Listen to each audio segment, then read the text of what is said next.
race of the afternoon from Silverstone. That's the 500cc British Grand Prix, and it really is a big race for America's Freddie Spencer on the Honda, well clear of his countryman Eddie Lawson in the championship table. Christian Saron is third, Wayne Gardner is fourth, Britain's Ron Haslam is fifth, and the American Randy Mamola is sixth. So Freddie could really take a giant step toward regaining the 500cc title this afternoon. Remember, Spencer also dominating the 250 championship as well. There he is, just getting his visor wiped in the torrential rain at Silverstone. So we're set for the 500cc British Grand Prix. Describing the action, Barry Sheene, and he's in the sidecar of Murray Walker. I find it very difficult to describe to you just how appalling the weather conditions are at Silverstone. It's been raining all day long. There's been a very high wind. It's worse now than it has been all day, and I fear it's going to be worse yet. Barry Sheene, who is a helicopter pilot, has just pointed out the horizon to me. It is grey. There is a cloudburst forecast for shortly, and I think it's going to come this way. I hope I'm wrong. There's no problem about what the 40 riders on the grid should use in the way of tyres. They're using the deepest treaded, wettest conditioned tyres they can possibly use for this 28-lap race. There are 6 world champions in this race, 18 British qualifiers, and in pole position, appropriately enough, the man who is leading the World Championship on his V4 140 horsepower Honda, American Freddie Spencer. Next to him on the grid is Eddie Lawson, who is second in the World Championship. In third position on the grid, amazingly enough, is the man who is third in the World Championship. They're getting away for their final investigatory, if you like, warm-up lap now. And Barry Sheene, how would you be trying to cope with these conditions if you knew what was coming up for 28 laps? Well, I must admit, Murray, in all the time I've been racing, looking over on the horizon here, I reckon in about 5 minutes' time we're going to have a horrendous storm. And I've never ridden in conditions as bad as these are. So with a 500cc bike that's capable of nearly 180 miles an hour, it's bad enough in the rain, but you've got sort of gale force winds here. It's gusting up to sort of 50 miles an hour. And what can you say? It's just really, really horrendous. There's a lot of surface water, and it's very, very nasty.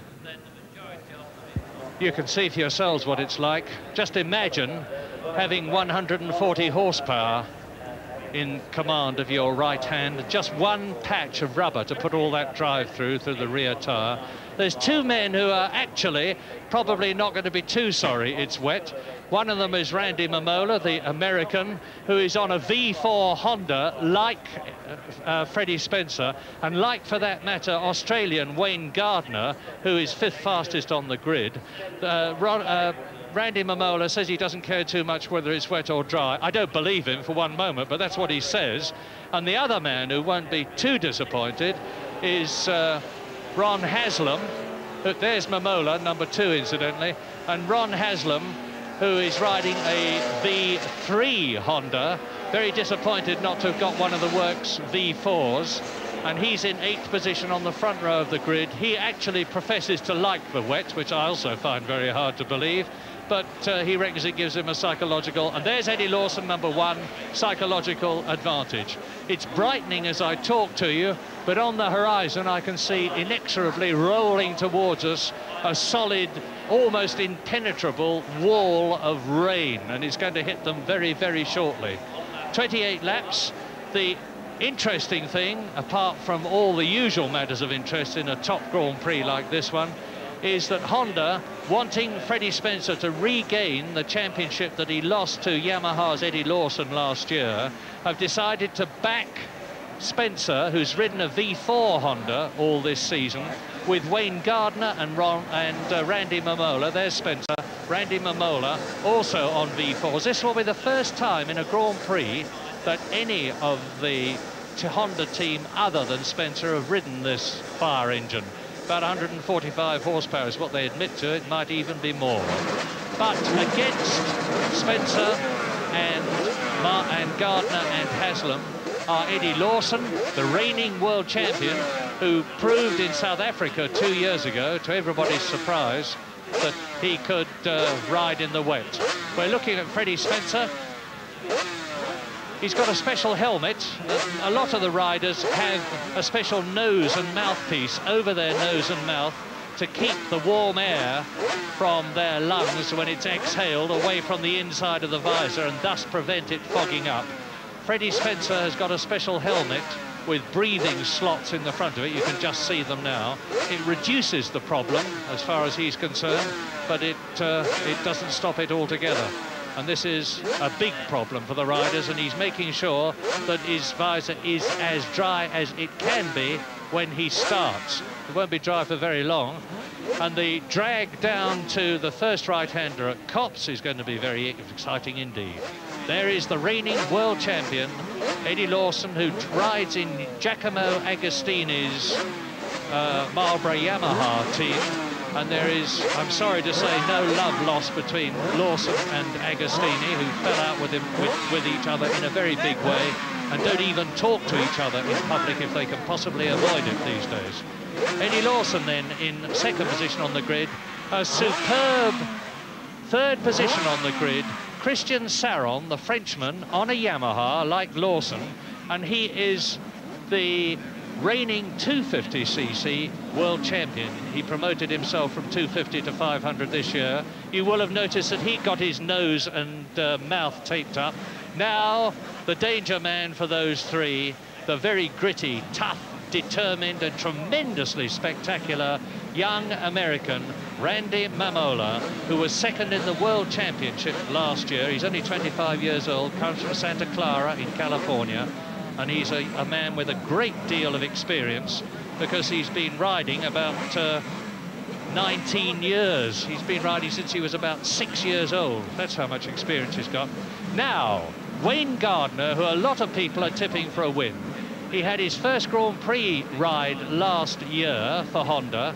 He's just come back from Suzuka in Japan, where he brilliantly won the Suzuka 8-hour endurance race with a partner, but Wayne Gardner rode for 5 hours.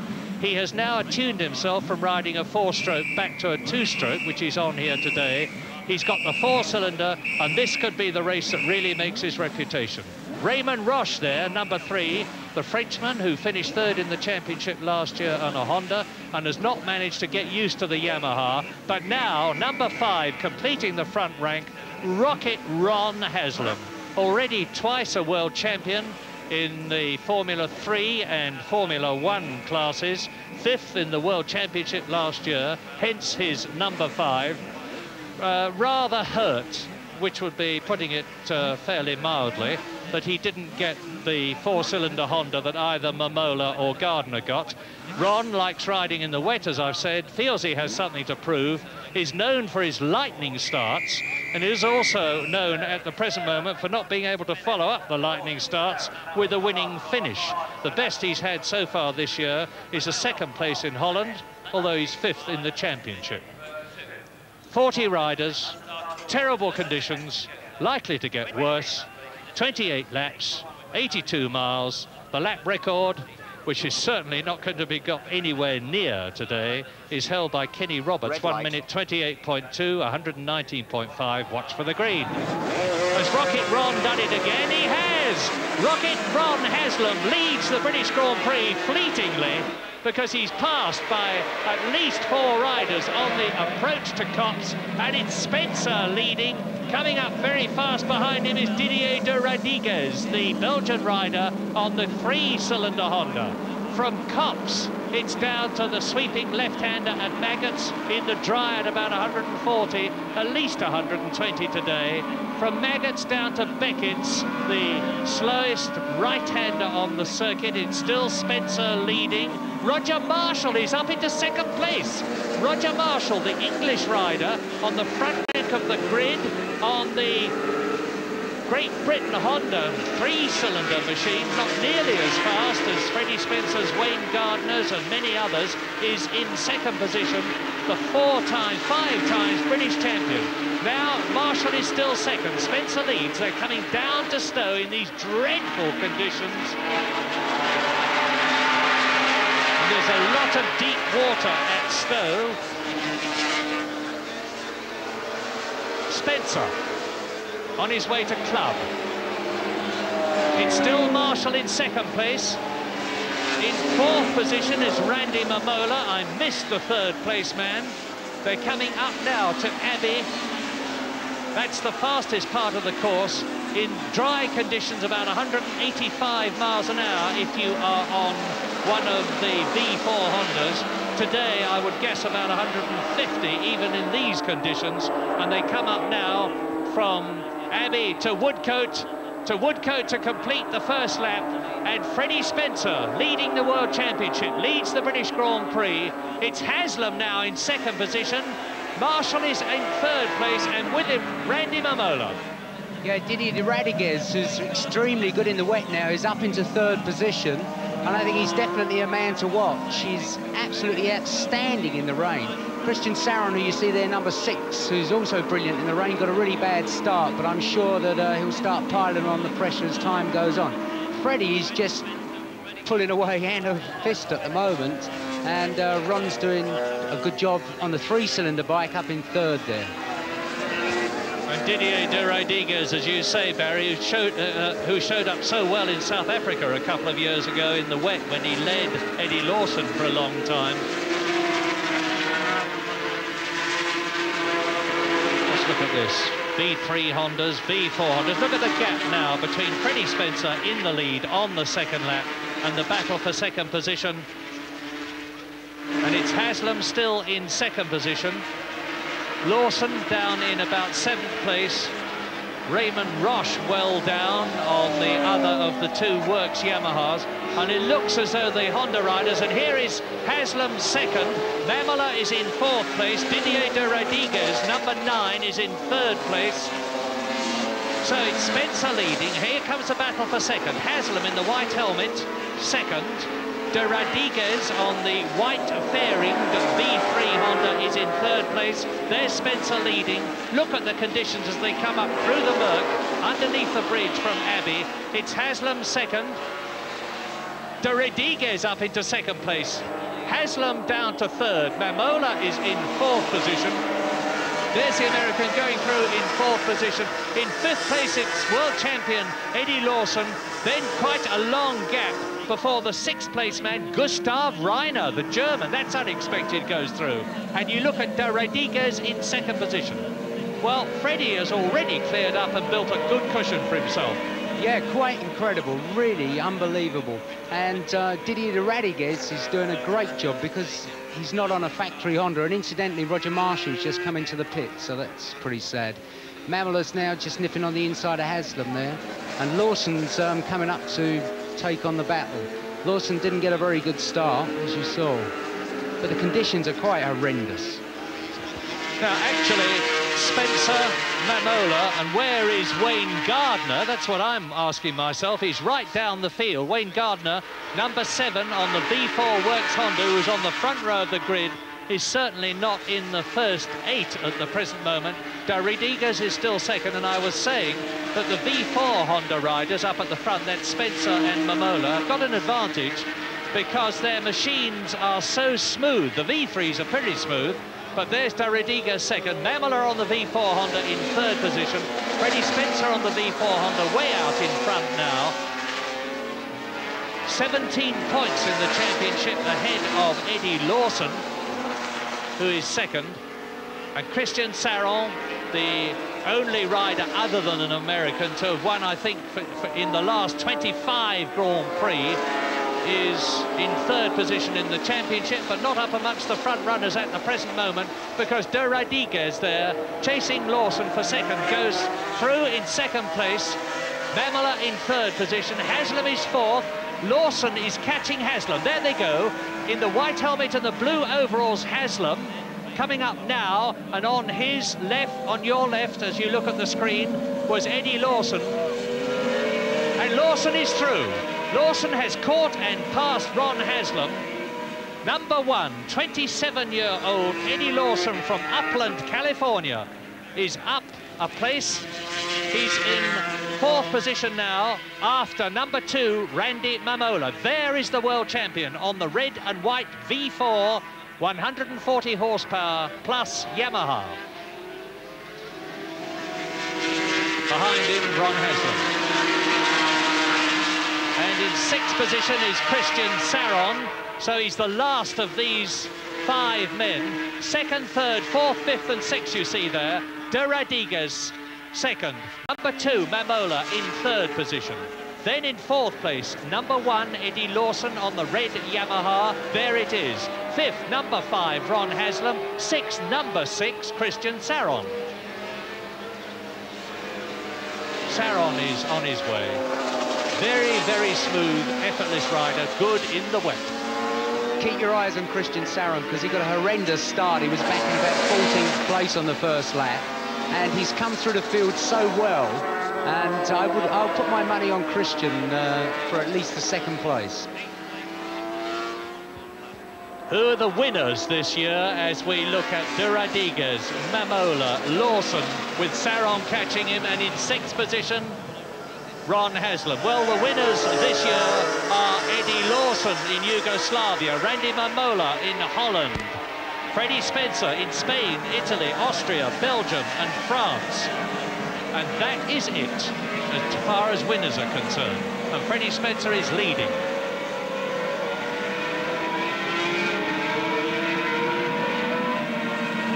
You can see how dreadful the conditions are. Even television cameras, which can often see better than the human eye can't see when they're covered in water. And that's the problem we've got here at Silverstone, and the problem that Christian Saron and all the others have got, including number 4, the leader, Freddie Spencer. And what a fantastic ride. Look at the lead that Spencer has got on this, the 5th lap.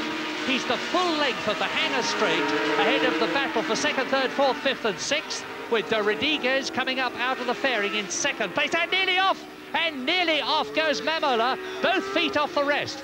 I think he was, when he was changing down, he just must have had one foot slip off the footrest, and it unbalances you so bad that you don't realise how badly you need your footrest until your feet slip off. Randy always rides with sort of 1 foot half hanging off the footrest, so it was just obviously a slip, and it's okay now. I was talking to Christian Saron this morning and asking him what the position would be if he was in front of Lawson. Are there any team orders? And Chris said, no, look, Yamahas have said nothing to me. I should just go out and do my best. So it looks like that's what he's doing. They are, of course, riding for rival teams, albeit for the same company. And Saron is moving up and he's taking Mamola. Barry Sheen said, watch Saron, and my goodness, he was right. He's up into 3rd place ahead of number 2, Randy Mamola. I mean, for Christian Saron, he just dived past on the outside around what is 130-mile-an-hour right-hand corner. That is quite incredible. Just let's hope that Christian's riding with his head and not with his heart. He's not very strongly built. He has a rather pasty complexion. He doesn't look in the best of health. But once he gets on a motorcycle, my goodness, he does go. Christian Saron, then, 29 years old, from Clermont-Ferrand, is in front now of Didier de Radiguez, and therefore in 2nd place. He has passed Mamola and de Radiguez in less than a lap, and into the pits is going Wayne Gardner. Wayne Gardner on the V4 Honda is not going to do well in the British Grand Prix because he is riding very, very slowly into the pit lane, and Saron is in 2nd place. In 3rd position now is de Radiguez. In 4th place is Randy Mamola, but way, way out in front on lap 6 is number 4, world champion of 1983, Freddie Spencer, world championship leader. Gardner into the pits. Great disappointment for him. Some consolation is the fact that he won a magnificent victory in Suzuka, the 8-hour race, in front of 240,000 Japanese spectators, including the top brass of Honda, and that did not do Wayne Gardner any harm at all. Look at his visor, incidentally, as Spencer.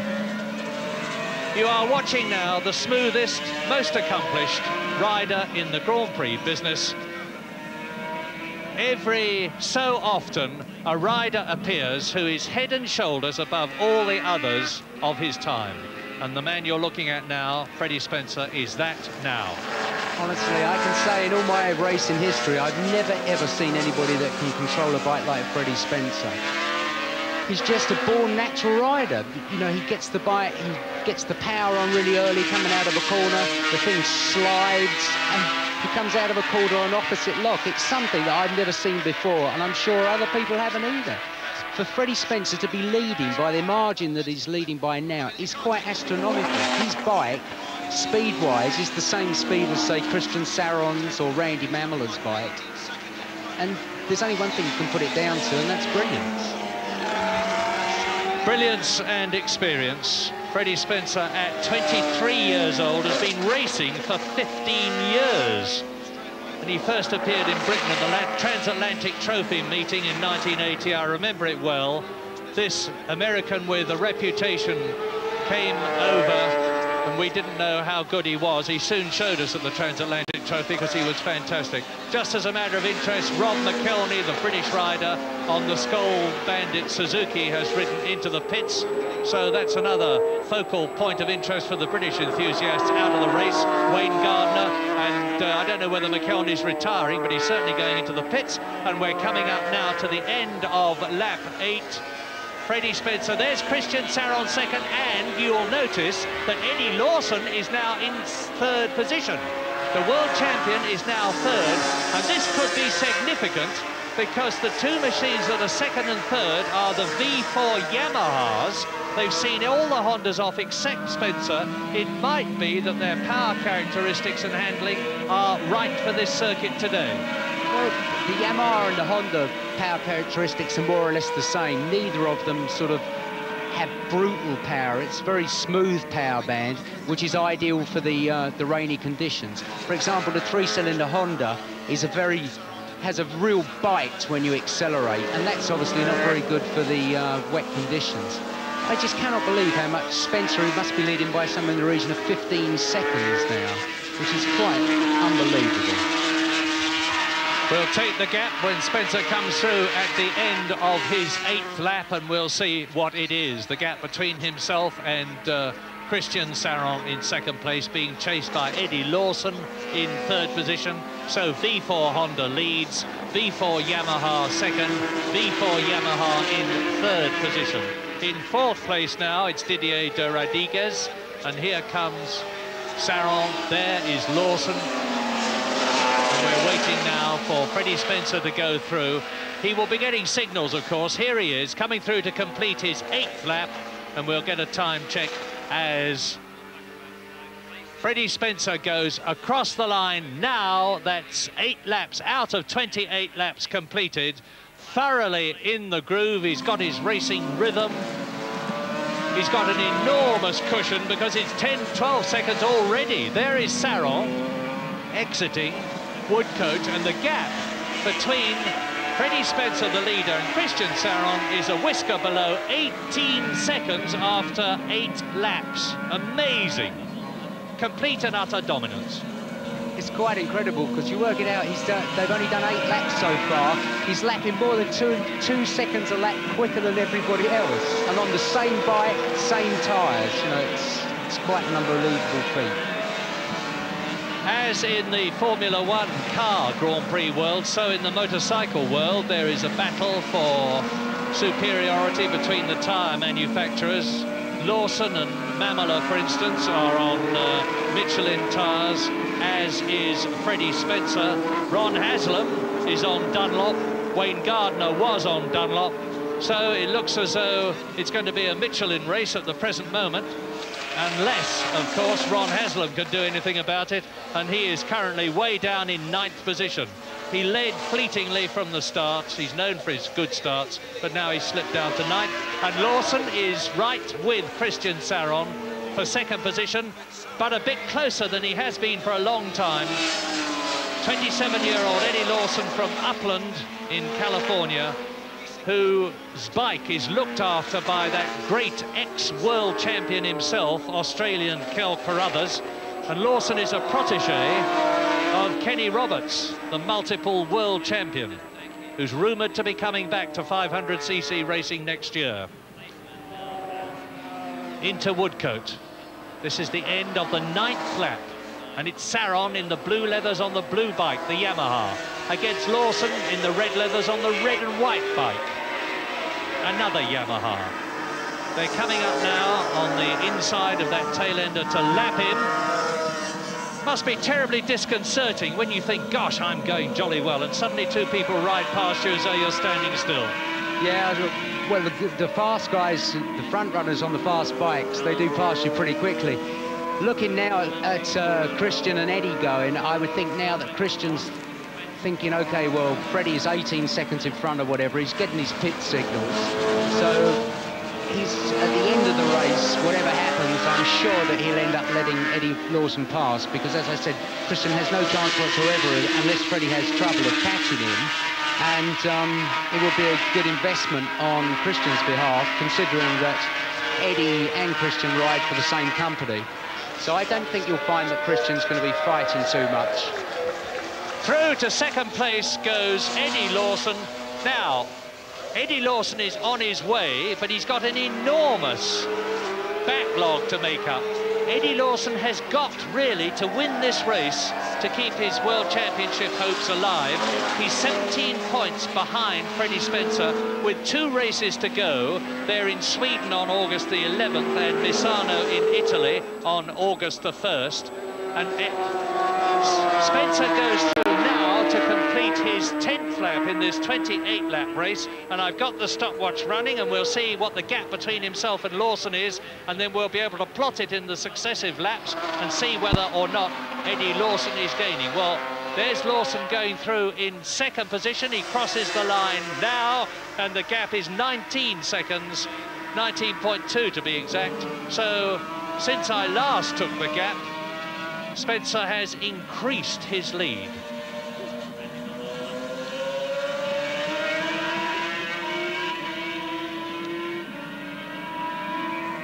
Eddie Lawson on the Marlborough Yamaha in the Marlborough British Grand Prix, so he's doing well at the present moment from that point of view, but he's got to do better. He's got to catch Spencer, who's in the lead. Spencer, number 4 on the V4, has already this year won in Spain and Italy and Austria and Belgium and France, but who has never won a British Grand Prix. And nor has the world champion, number 1, Eddie Lawson. There he is in second place. He's never won a British Grand Prix. By the way, for British riders, Roger Burnett is doing well. He's in 9th place. Ron Haslam's just retired into the pit, so I'm not quite sure what his problem is. Well, if McKelney's out, Gardner's out, and now it's visor problems. Ron Haslam's helmet off and a new helmet on with a clean visor.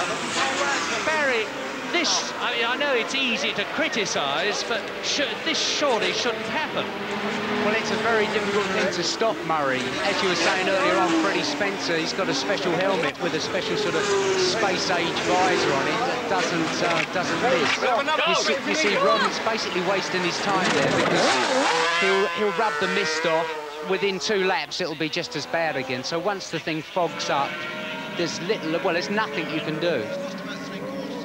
Freddie is anybody with the make of helmet that Freddie has can have the special visor that doesn't fog up. So I guess there'll be a few people beating a path to the door of the people who make those helmets. Freddie Spencer then, and there he is leading. 12 seconds now is the lead. So that means that Lawson is catching. He has taken 1/3 out of Spencer's lead. There is Lawson.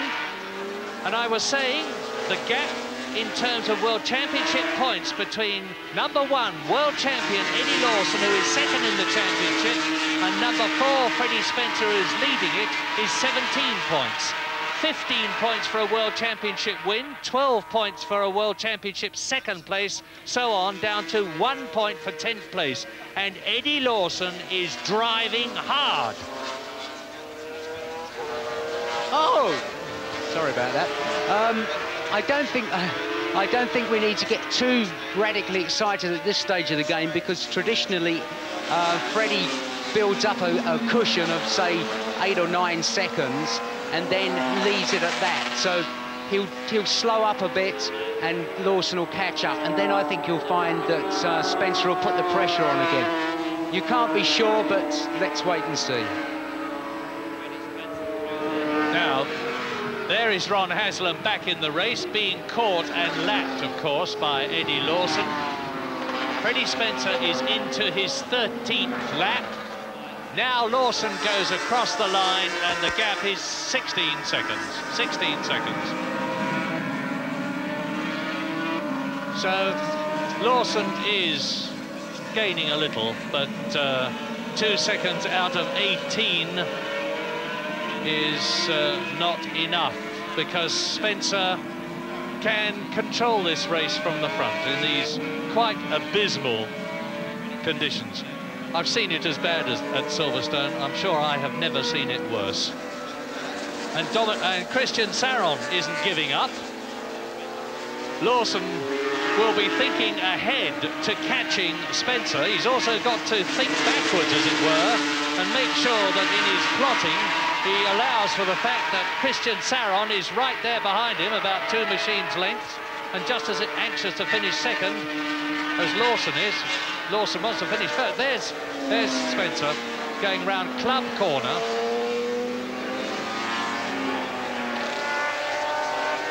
And as Spencer exits Club Corner, Lawson exits Stowe Corner, and he's at Club now, on his way up to the 140-mile-an-hour Abbey Curve, in the dry, that is. Won't be anything like that. Barry, in these conditions, how much would you say speeds come down at, say, Abbey Curve, which is normally about 145? Well, Abbey Curve is one of the few corners that the speed doesn't come down that much, because it's a very fast kink. It's not so much of a corner as a kink. You probably go through there 10 to 11 miles an hour slower, but where the speeds do come down radically is coming around a corner like Woodcote. There would normally be sort of a 140-mile-an-hour corner. You have to take it a lot slower, because you just don't have the grip. And on the way out of Woodcote, you've also got the problem of all the white lines painted on the track for the car grid. So, getting back to Spencer, I don't think we need to worry if the gap drops down to, say, 12 seconds, because I'm sure, looking at the way he's riding, he's got the whole thing under control. Eddie's pressing on as much as he can, because he'll get the pit signal that he's caught a couple of seconds, but then I think you'll find that Freddie will pull it out again. Well, Spencer this year has already done the double. Oh, his reflexes there are uncanny. He sort of recovers the slide almost before it's begun. The moment it starts, he's corrected it. He's already done the 250-500cc double 4 times this year, because he won in Italy and Austria and Belgium and France, both races. Well, he's on his way to winning the 500cc race here at Silverstone today, siding his way through the midfield men absolutely effortlessly. Spencer leads on laps 14 in this 28-lap race. That's the half-distance lap. Lawson is some 16 seconds behind him, followed immediately by Christian Saron. In 4th position, it is Didier de Rodriguez. In 5th place, it is Randy Mamola. In 6th position, it is Raymond Roche. So 3 Yamahas and 3 Hondas in the first 6 places. In 7th position, it is Dave Peterson, the South African rider, and that is certainly totally unexpected, because not only do we not expect him to be as good as that, but he's not used to very wet conditions in South Africa. And in 8th position is Roger Burnett, the British rider, on the Honda of Great Britain machine.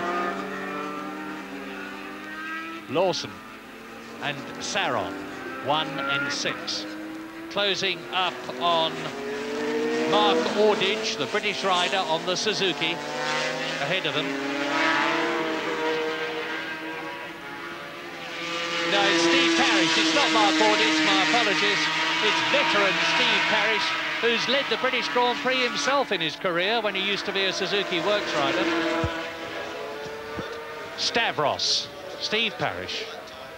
Very, very popular rider. Now doing extremely well in stock racing in this country, but has, nevertheless, with all his talent, and he's got a great deal of it, been lapped now after 14 laps by number 1 Lawson, number 6 Christian Saron in 2nd and 3rd places, and I cannot describe to you the brilliance of these riders, because to most of us who've not done over 100 miles an hour in a motor car, on a motorway, out of this country, of course, in the dry, how can you comprehend what it is like to ride a motorcycle at about 150 miles an hour round a corner in the wet? You tell us, Barry. Well, it's not too bad, Murray. Honestly, it looks a lot worse. And I don't believe you haven't been speeding. It looks a lot worse than it is, actually. You see the bikes twitching around and that, and it's just something that you get used to. You have a lot of horsepower to play with. You see there as Eddie Lawson was accelerating, you put the power on, you get used to the back wheel stepping out. You have to push the tyres hard to keep the things warm, because if they get cold, they just don't grip. You know, it's like a vicious circle. You think, OK, I'll go slow because it's... now, Christian. If you go slow in the wet, you don't get the tyres hot, so it's a vicious circle. You just end up with no grip at all. And incidentally, Steve Parrish's bike is somewhere in the region of about 30 miles an hour slower than the factory 4 cylinders, so I think that's why he's getting lapped. Well, if you're a double world champion, you can say that, but I'm sure it's very different for most of us. But not for Eddie Lawson, not for Christian Saron. Battling it out for second place. Christian Saron certainly not giving up. Somebody looking bemusedly over his shoulder, hardly believing that others could be going so much quicker than he is. And we now are on the 16th lap in this 28-lap, 82-mile British Grand Prix, 500cc, very much a World Championship event. It's round 10 out of 12, coming to the closing stages. And if Freddie Spencer wins this one, I think he's going to be virtually unbeatable, except on some mathematical basis in the World Championship this year, because he is now in this race 3 points ahead of Eddie Lawson, and if he wins and Lawson finishes second, that will mean to say that Spencer would be 20 points ahead of Lawson with 2 Grand Prix to go and a maximum of 30 points to be gained, which would mean that he would have to retire from one of them, and Lawson do very well to become world champion. It's not impossible, but it's extremely unlikely. Freddie Spencer, Shreveport, Louisiana.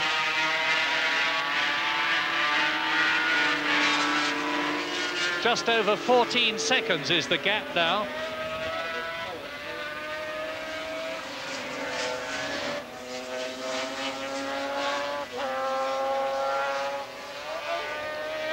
And he's done it again and recovered again. He did it whilst he was passing Klaus Klein, that tail ender who's been lapped.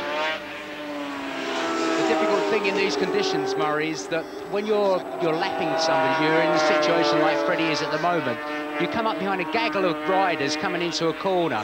There's only one sort of basically clean line, if you like, with no big puddles there. So to get round these guys, you have to go on sort of an unexplored line, and you're bound to hit puddles. So you see, that's all that is just is patches of water. It's not anywhere near as bad as it looks.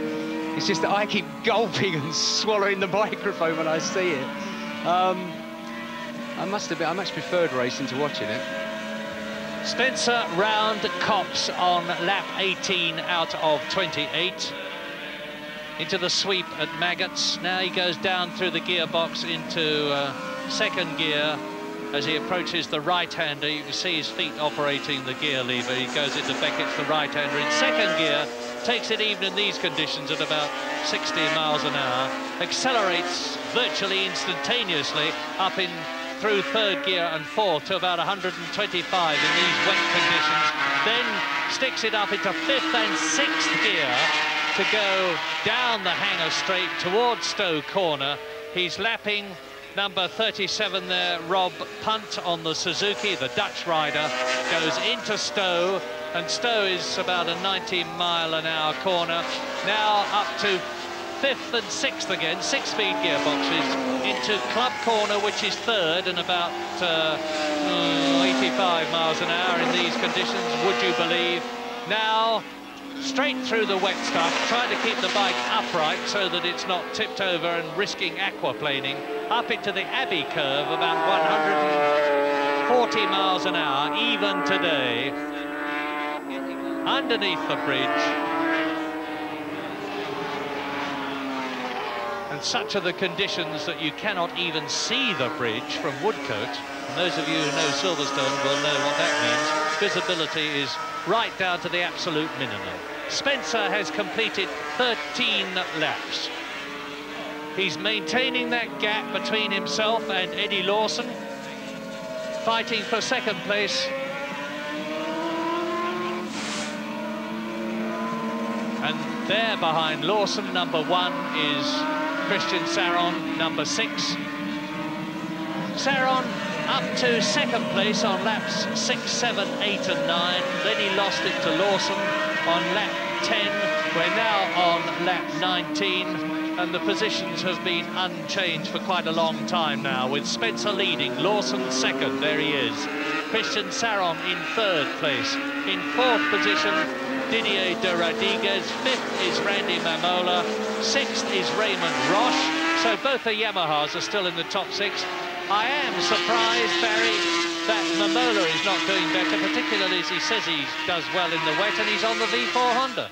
Well, he likes the wet. He goes very well in the wet, but don't forget to bear in mind, Murray, it's the first time he's ridden the 4-cylinder this year, and he won on it here last year, but it was vastly different. The petrol tank was underneath the engine, and the power characteristics were different. So he'd have probably been a lot better off in these conditions on his 3 that he's very used to, the one that he won the Dutch Grand Prix on.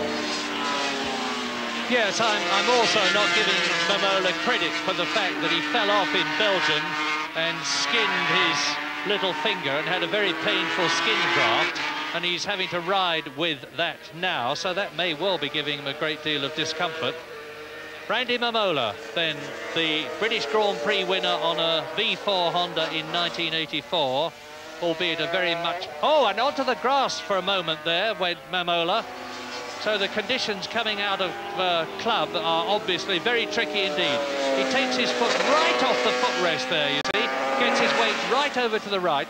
It's just the angle between his thigh and his left knee, and there's Raymond Roche is starting to catch him. There's Raymond Roche. That's the first time we've really seen the Frenchman this race. Comes from Toulon, and he's an ex-world endurance champion, one of the six world champions in this race. And we've got a battle developing between Raymond Roche, number 3, who is in 6th place, Randy Mamola in front of him in 5th position, and in front of them Didier de Rodriguez in 4th place, Christian Saron 3rd, Eddie Lawson 2nd, and Spencer leading. A man who we haven't mentioned is Gary Lingham, who's up into 7th place, which is quite an incredible ride, because he's riding a sort of a 2-year-old standard Suzuki motorbike that's probably 15 to 20 horsepower down on the works equipment that he's just behind. So good on you, Gary. I mean, he's doing a really good job. Yes, very much a private owner with what sponsorship he can drum up, and his sponsor will be absolutely delighted if Lingham finishes where he is now. 25 years old, comes from Eltham, and he's done a bit... But there he is Gary Lingham. Done a bit of butchery in his career, went through the MCD school at Brands Hatch, and he's been riding for some 8 years, and he actually won the Ulster Grand Prix as long ago as 1981. So he's got a lot of experience, and he's no slouch, but my goodness, he has not got the competitive works machine in this race that the Spencers, the Lawsons, the Roche, the Sarons of this world have got. And he's... Yeah, it looks as if he's got some kind of trouble, because I saw him blipping the throttle there, which... Oh, what a tragedy. Must be... I wouldn't be surprised if it's water in the engine or something, because he was blipping the throttle. You can see smoke coming from the right-hand top cylinder. So that is very, very sad for poor Gary. Well, I wish I hadn't spoken about Gary Lingham. One of the Grand Prix drivers came up to me recently. He said, if I'm doing well, Murray, don't say anything about it. and There's poor Gary Lingham going out after we said he had done so well. Lap 21, Spencer leads, still by that commanding margin. There he is. He really just has to keep going, assuming that his bike has been well waterproofed, and I'm sure with it being a Honda Works machine that it will have been well waterproofed. A lot of the top men from Honda are here, and one of them is their top engine man who's working on engines 10 years ahead. And when he was shown the V4 of Eddie Lawson yesterday, he said, oh yes, I can just remember that engine. It's 10 years old as far as he's concerned. Lawson, Spencer going across the line on the Honda, and he's now in his 22nd lap. There's Roger Burnett, who will have benefited from Gary Lingham's departure. And the positions now on lap 22 out of 28 are still Spencer leading in these unspeakably atrocious conditions, Lawson and Saron having the only real battle. There's Spencer, who's coming up to lap number 22, Roger Burnett, who is in 8th position and has already lapped number 8, Bert van Dolman, the very competent Dutchman. And look at the way Spencer's dealing with these midfield men. Yeah, it's a very tricky situation where you come up against a gaggle of riders like that, because they can only see you out of the corner of their eye, and they're not quite sure whether it's the guy that's in the position behind them, so they give you a go, you know, they give you a hard time. But Roger Burnett's riding a really good race, considering this is his first Grand Prix. It's not a bad result at all. And I think we've got to compliment Didier de Radiguez, who's on the old 3-cylinder Honda. He's in front of Mamela on the 4, which is not doing too bad either. You're looking at Spencer, race leader, lap 22. Second, Lawson Yamaha. Third, Saron Yamaha. Fourth is de Radiguez Honda, which Barry's just been talking about. Fifth is Mamola Honda. Sixth is Raymond Roche Yamaha. In 7th position, it's still Dave Peterson, the South African, and in 8th position, it's Roger Burnett.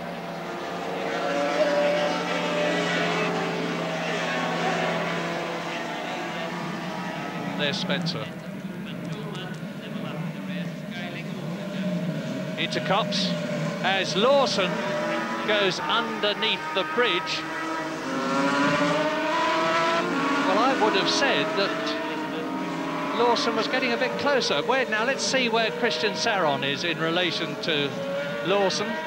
Well, Saron has been shaken off by Eddie Lawson, and it's stopwatch time again. I think we must see what the gap is between Freddie Spencer, the leader, on lap 23 out of 28, and number 1 there in 2nd place, the world champion, Lawson. There is Spencer. He's going on his way towards Chapel Curve and now down the Hanger Street. Let's keep looking. Yes, let's keep looking back. Is that Lawson? If that's it is Lawson. 1, 2, 3, 4, 5, 6 riders who are about to be lapped.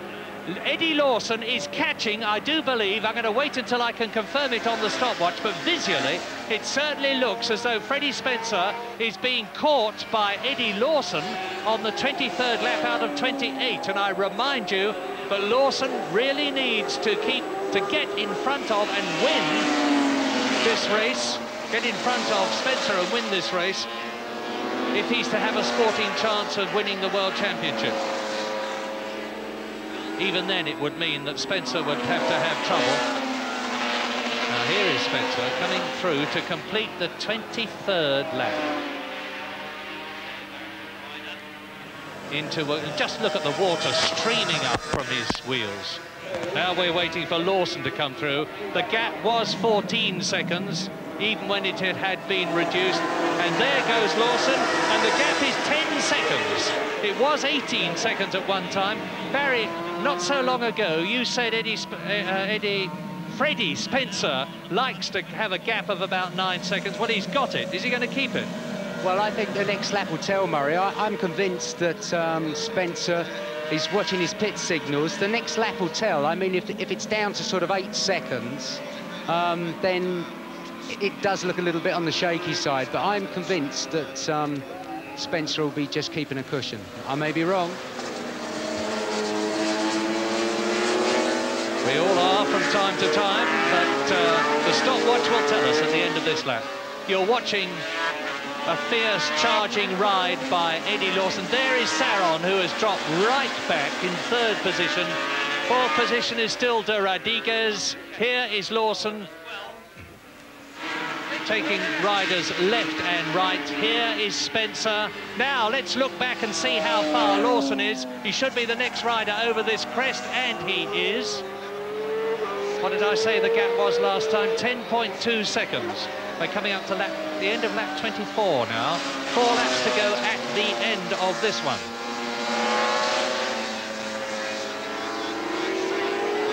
Now, waiting for Freddie Spencer and Lawson to come through the murk. There's Lawson. We're at Woodcote. Over the line.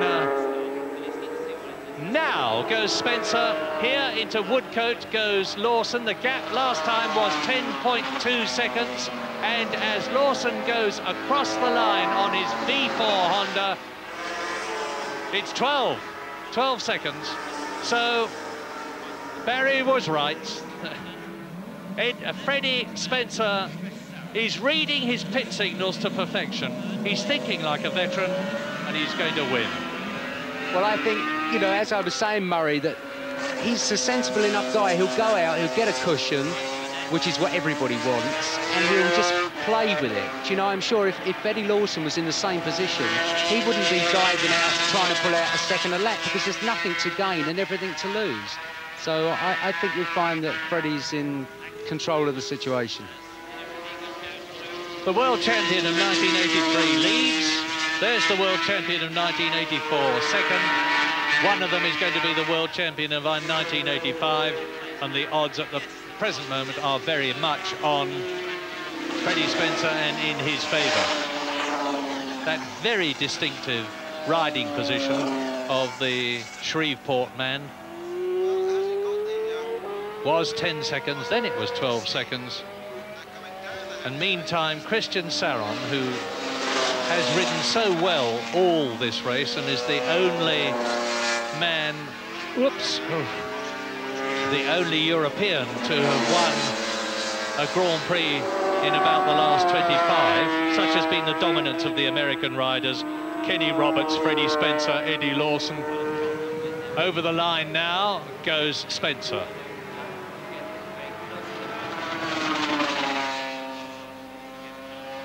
Now the battle for 5th place continues, and I'll tell you that the gap between Spencer and Lawson is 11 seconds, so it's much the same. Now here is Raymond Roche right with Randy Mamola. Randy Mamola is in 5th position behind Didier de Radiguez, who is in 4th place. 3rd, of course, Saron. 2nd, Lawson, the leader, Spencer. And number 2, Randy Mamola on the V4 Honda.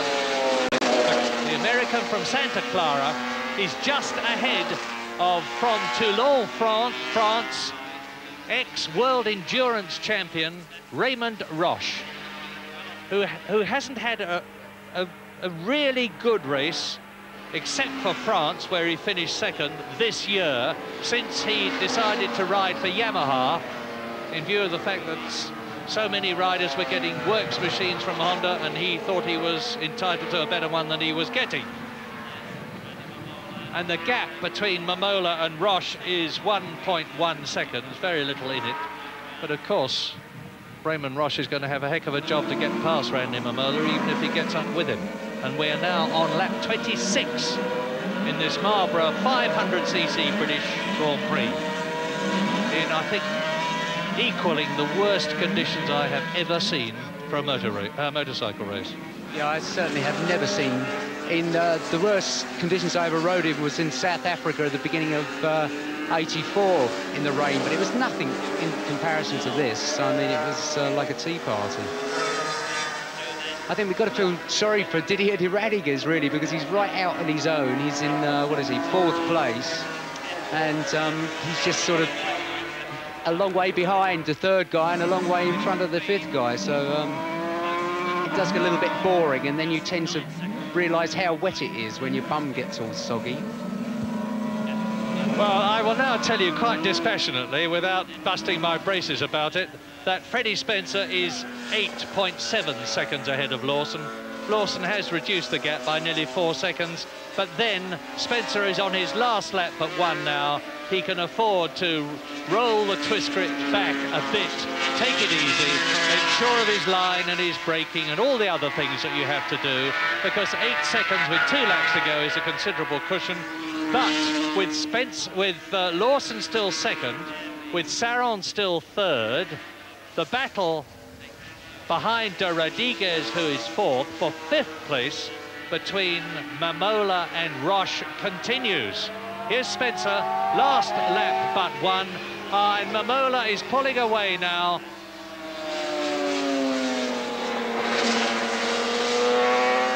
Freddie Spencer, world champion designate without a doubt, on lap 27. Just this and the last 2.93 mile lap to go after he has gone round Woodcote Corner, which he's approaching now. Out comes the right knee, over goes the bike, through Woodcote at about 120 miles an hour, with the right sides of his 2 tyres just riding on the water surface, goes Freddie Spencer into his last lap.